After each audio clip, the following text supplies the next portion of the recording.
Bismillahirrahmanirrahim. Assalamualaikum warahmatullahi wabarakatuh. Alhamdulillahil qawim. Wassalatu wassalamu ala sayyidina Muhammadinil karim wa ala alihi wa ashabihi wa man tabi'ahum bi ihsan hatta ila darin na'im. Amma ba'd. Selama jantung masih berdetak, selama napas masih berhembus, selama ruh masih ada di kandung badan, senantiasa kita selaku hamba Allah Subhanahu wa taala terus menerus mengucapkan syukur kepada Allah yang setidak-tidaknya dengan ucapan alhamdulillahi rabbil alamin. Bersolawat ucapan Allahumma salli ala sayyidina Muhammadin wa ala ali sayyidina Muhammad. Ahibail kiram rahimani wa rahimakumullah. Jamaah qabla zuhur yang dimuliakan Allah Subhanahu wa taala. Di dalam kitab Al-Munabbihat li isti'dadi li yaumil ma'ad ada satu riwayat dari seorang as-sahabiyun jalil, sahabat yang mulia, bukan hanya seorang sahabat tapi sekaligus menantu Nabi yang dari kecilnya lam ya'bud al-asnam, tak pernah menyembah berhala. Sudah beriman meyakini Nabi Muhammad sallallahu alaihi wasallam, sangat dekat dengan Nabi.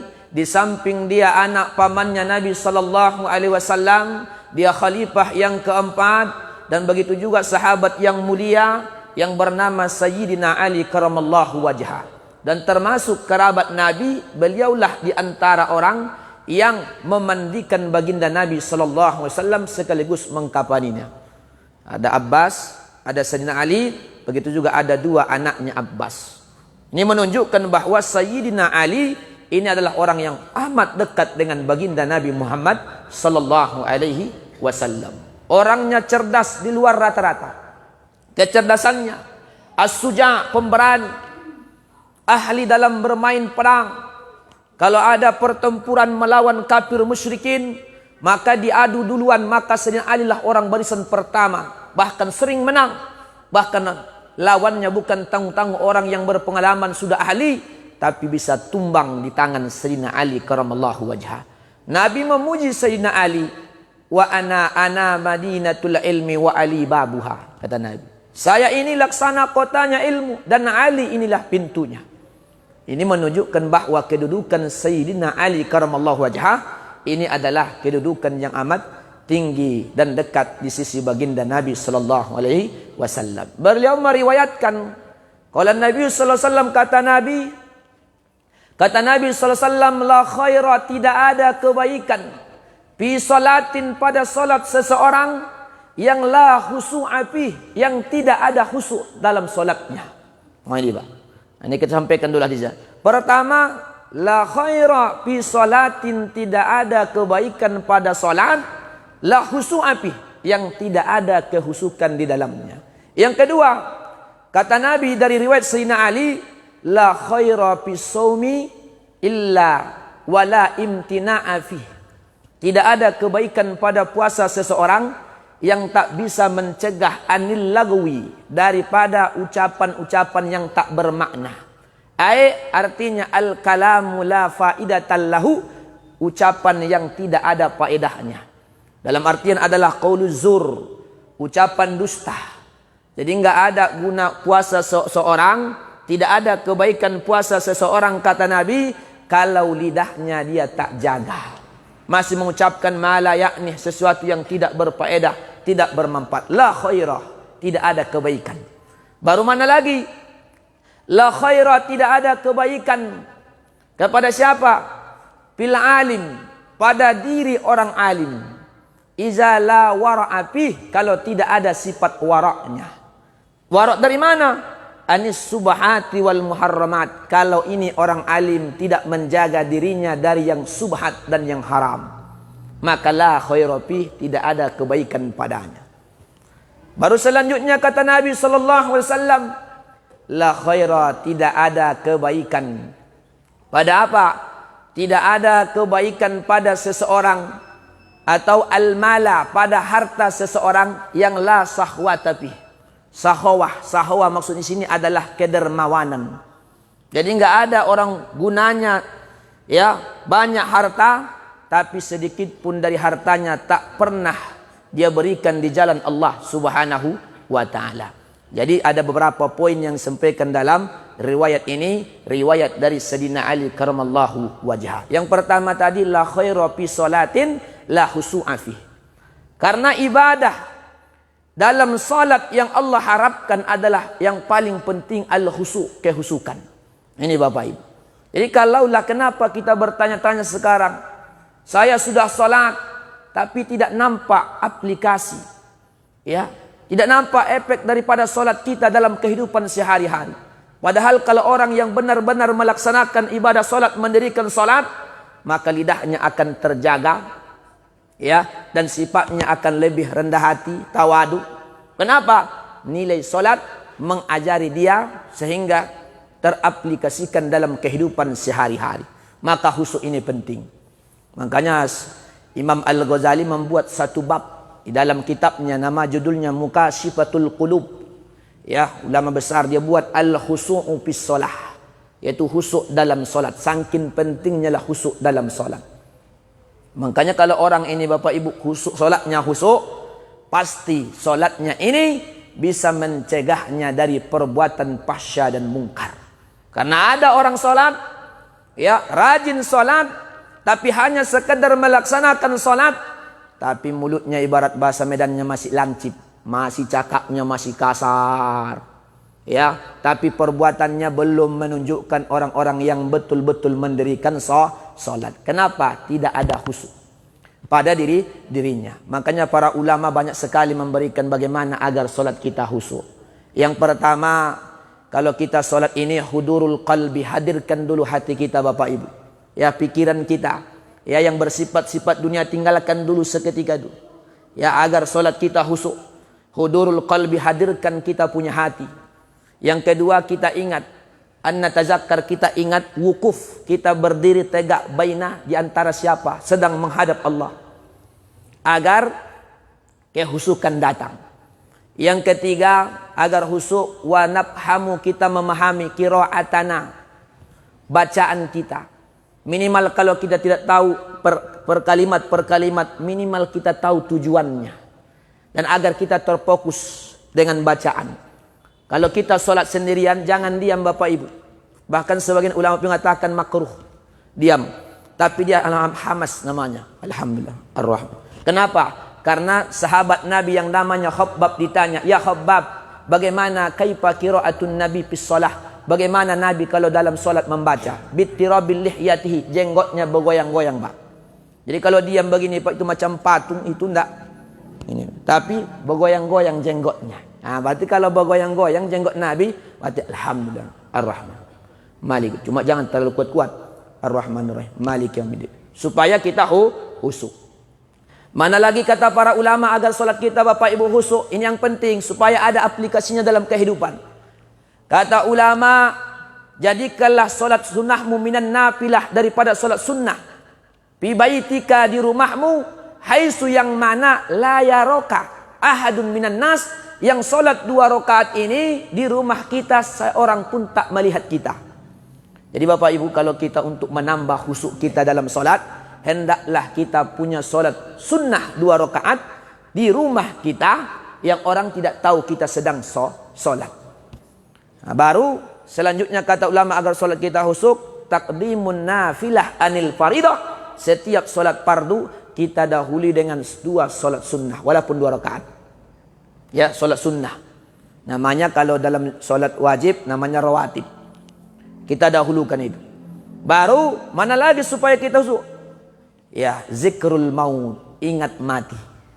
Kita ingat mati ini dalam salat, Pak. Pikiran kita ini, Pak. Karena kata Nabi, sallu salata muwaddi'in. Salatlah kamu seakan-akan itu salat perpisahan. Habis salat kita meninggal dunia supaya datang kehusukan. Kalau khusyuk kita enggak ada celah bagi setan, Pak. Kalau kita khusyuk enggak ada celah bagi setan, ya, mengambil alih agar mencondongkan kita ke sesuatu yang tidak bermakna. Ini semua ini kata para ulama mendatangkan kehusukan. Banyak lagi, termasuklah nanti yang mendatangkan kehusukan itu adalah tahsinul wudu, wuduknya bagus, sempurna. Ya, dan termasuk juga ya an-nazru ila sujud atau sajadah, melihat memandang ke tempat sajadah, ke bawah. Ya, enggak boleh kita al-iltifat, menoleh-noleh. Inilah yang menghilangkan kehusukan. Menoleh-noleh. Makanya pakaian-pakaian kita pun dijaga, jangan berlebihan, banyak tulis-tulisan. Karena kata ulama fikih makruh kalau banyak tulis-tulisan baju kita bawa solat. Karena membuat orang tidak konsentrasi, Pak. Nah, ini saking pentingnya lah khusyuk ini dalam solat. Kenapa? Karena itu natijahnya, inti daripada berapa banyak ada sahabat Nabi, ya, kadang ada sahabat Nabi, ya, di awal-awal dulu dia solat, ya, tapi dengan cepat. Itu juga tidak mendatangkan kehusukan. Bigoiri tumakninah. Sampai-sampai di farji, ulangi. Aid, kata Nabi, ulangi lagi solatmu. Sehingga dia ulangi. Kenapa? Karena ini tulang belum lagi sempat begini sudah naik, Pak. Ibaratnya macam ayam kelaparan matok makanan, Pak. Cepatnya. Yang sudah saya sampaikan di sini namanya al-isti'jalu fil af'al, terlalu buru-buru dalam perbuatannya. Maka la khaira tidak ada kebaikan pada solatnya. Begitu juga puasa. Bahkan dalam riwayat lain ditambah, wala khaira fi qiraatil Qur'an. Tidak ada kebaikan pada orang yang hanya sekedar membaca Al-Quran tapi tanpa tadabbur, dan dalam sarahnya tanpa mengamalkan isinya, tanpa mengambil ahkam-ahkamnya. Hanya sekedar Quran sampai di sini tapi tidak mengamalkannya. Ini juga la khaira fi, tidak ada kebaikannya. Kenapa? Jangan-jangan dia nanti dilaknat dengan bacaannya sendiri, dengan Quran itu sendiri. Makanya setiap Quran itu, ya, kita baca, kita tadabburi, bahkan itu sebagai dawaul qalbi, ya, obat daripada hati yang gersang. Nah, begitu juga puasa kita, jangan sempat kita sudah puasa tapi mulut kita ini masih sering berucap yang laga, sesuatu yang tidak bermanfaat, tidak ada faedahnya. Ya, bahkan jangankan laga. Ya, makanya kita di hari Jumat pun kita dianjurkan jangan sempat kita bercakap-cakap. Bercakap yang biasa saja dalam Jumat dianggap laga. Apalagi sekarang Bapak Ibu.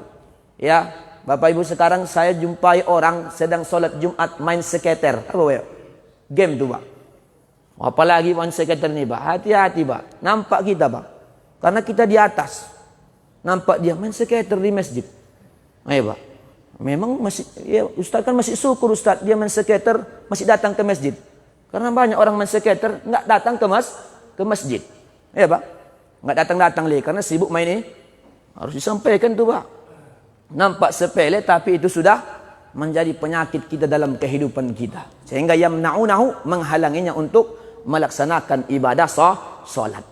Nah, makanya hadirin yang dimuliakan Allah Subhanahu wa taala, ini riwayat dari Sayyidina Ali sudah cukuplah bagi kita, mengajari kita, ya, kalau kita beribadah ibaratnya salat khusyuk, kalau kita puasa jadikan puasa kita sebagai benteng kita, jangan lagi bercakap zur.